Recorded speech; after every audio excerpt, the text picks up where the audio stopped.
27 Şubat'ta Barış ve Demokratik Toplum çağrısından sonra özellikle PKK'nın adım üzerine adım attığını görmekteyiz. Bu konuda ısrarlı, stratejik, kararlı duruşunu gözlemliyoruz. Bu halkımızı, bizleri sevindirmekte.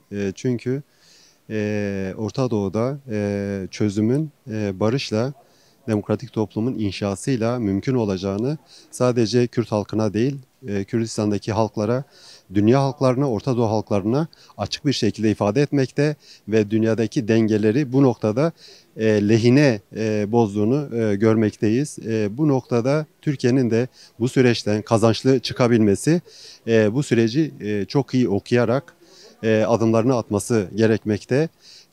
Çok geç kalınmış ve sürece denk adımların atılmadığını görmekteyiz. Bu da bizi kaygılandırmakta.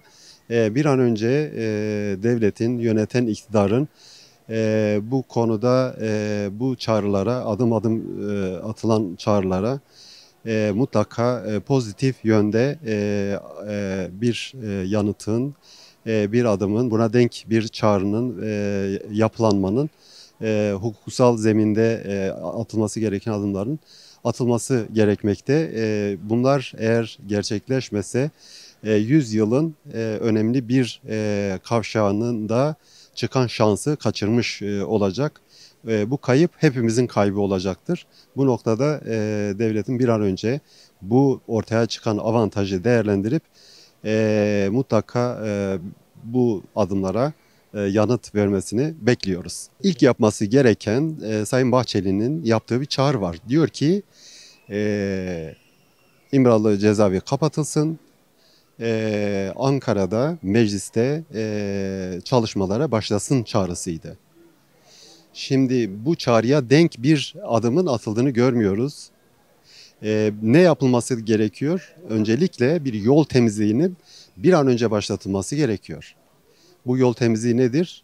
İçeride bulunan tutsaklar var. Başta hasta tutsaklar olmak üzere birçok bu örgüt ilişkisinden kaynaklı içeride duran tutsaklar var. Bunların salıverilmesi, soruşturmaların ve devam eden yargılama süreçlerinin durdurulması, buna denk bir takım hukuksal düzenlemelerin yapılması gerekir.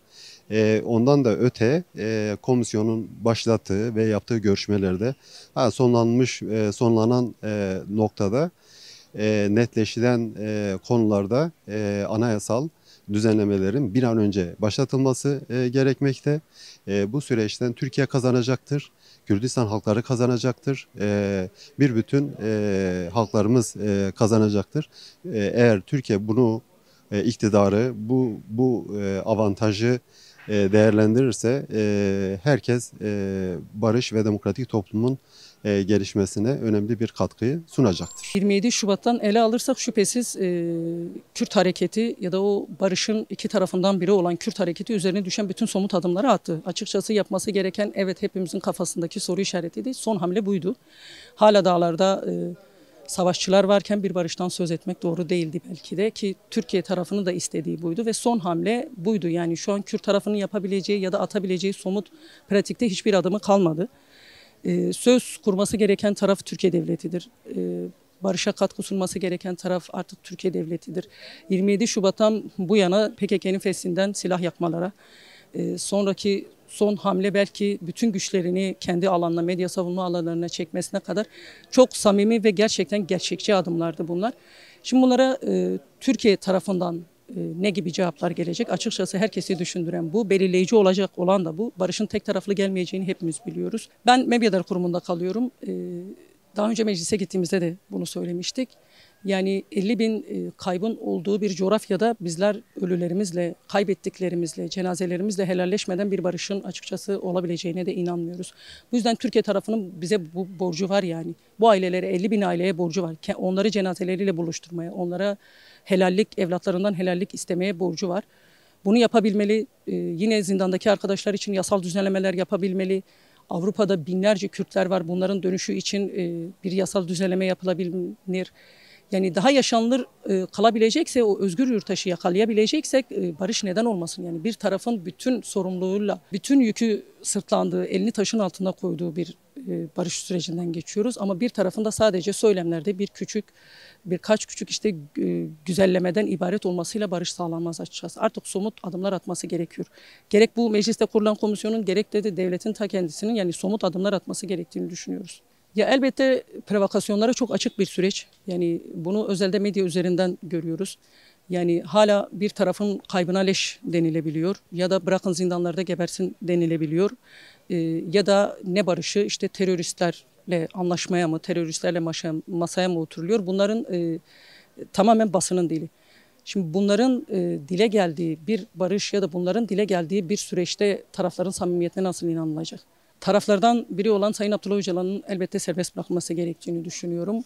Bu cezaevi koşullarında ya da ada koşullarında barışa sunabileceği katkıların da sınırlı olduğu inancındayım.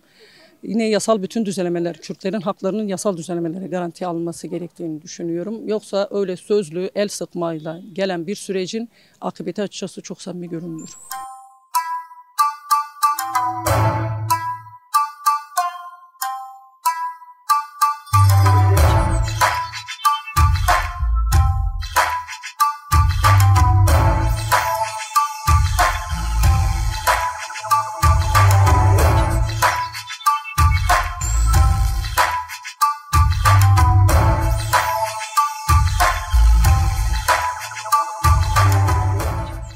Şöyle bir Ekim'de başlayan Sayın Bahçeli'nin mecliste tokalaşmasıyla başlayan süreçten bu yana aslında çok şey değişti, çok adımlar atıldı. Özellikle Kürt Halk Önderi'nin Sayın Öcalan'ın 27 Şubat'ta yaptığı çağrıdan sonra PKK Kürt tarafından çok sayıda adım atıldı ama maalesef hala devlet tarafından, hükümet tarafından ne yasal ve anayasal hiçbir düzenleme yapılmadan komisyon tarafından da hiçbir adım atılmıyor. En sona biliyorsunuz zaten PKK kongreyi feshetmek için çağırdı ve kongre feshedildi. Geçen hafta sanırım birkaç gün önce de Sayın Sabri Ok arkadaşın da yaptığı açıklamayla Türkiye içindeki bütün güçler geri çekildi.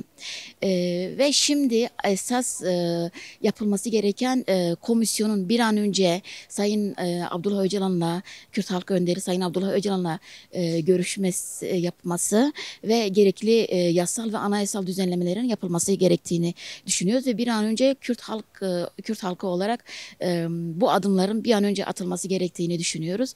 Bir an önce kanın durması, barışın sağlanması, barışın toplumsallaşması gerektiğini düşünüyoruz ve adımlar atılması, bu yönde adımlar atılmasını istiyoruz. Aslında şunu söyleme gerekiyor. Şu anda demokratik toplum çağrısı gerçekten Kürt Halk Önderi Sayın Abdullah Öcalan'ın Orta Doğu'daki bütün hakların savaşsız bir ortamda yaşayabilmesi için yıllardır verdiği bir mücadeledir. Bunları iyice kabul etmek gerekiyor.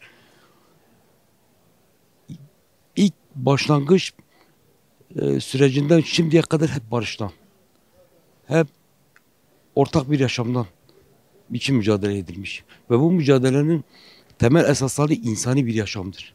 Onun ötesinde hiçbir şey yoktur.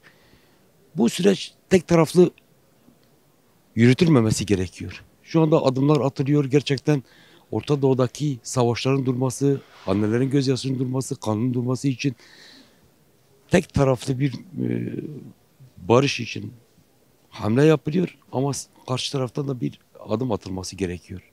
Cidden adım atılması. Eğer bu ülkede demokratik bir süreci yaşamak istiyorsa hukuki süreçlerin başlatılması gerekiyor. İlk önce hukuki süreçleri başlatması lazım. Demokratik toplum çağrısında bulunan Kürt Halk Önderi'nin öncelikle özgür bir şekilde topluma ifade edebilmesi için umut hakkından faydalanması gerekiyor. Öncelikli şartımız odur yani.